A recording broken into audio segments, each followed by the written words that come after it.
Hi everyone. இப்போ நம்ம construction ஒரு 10 டேஸ் என்ன நடந்ததுன்னு சொல்லிட்டு சொல்கிறேன்.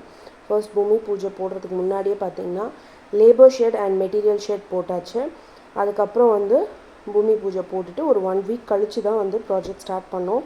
ஸோ இந்த மாதிரி ஃபவுண்டேஷனுக்காக ஒரு 8 பிட்ஸ் மொத்தமாக பண்ண முடியாதுன்னு 8 பிட்ஸை தோண்டிட்டு அடுத்த நாள் என்ன பண்ணாங்க, சைட்டோட விஜிலன்ஸ்க்காக நம்மளுக்கு சிசிடிவி ஃபிக்ஸ் பண்ணிட்டாங்க ஆப்போசிட் வீட்டில் பெர்மிஷன் கேட்டு. அதுக்கு அடுத்த நாள் மீட்டர் செட் பண்ணி கொடுத்துட்டு போனாங்க.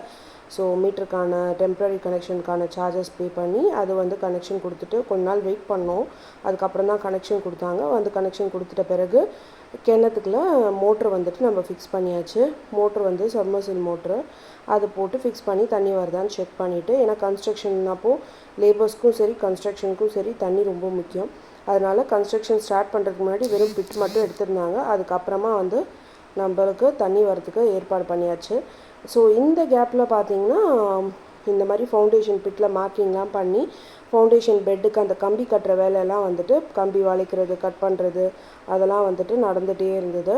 அதுக்கப்புறம் அந்த கம்பி பெட்டெல்லாம் ஃபிக்ஸ் பண்ணிவிட்டு சென்டரில் காலமுக்கும் சேர்த்து ஃபிக்ஸ் பண்ணிவிட்டு நம்ம கான்க்ரீட் போடுறதுக்கு ஸ்டார்ட் பண்ணிட்டாங்க.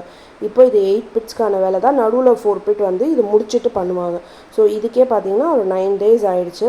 இந்த மாதிரி நிறைய வீடியோஸ்க்கு சேனல் சப்ஸ்கிரைப் பண்ணிக்கோங்க.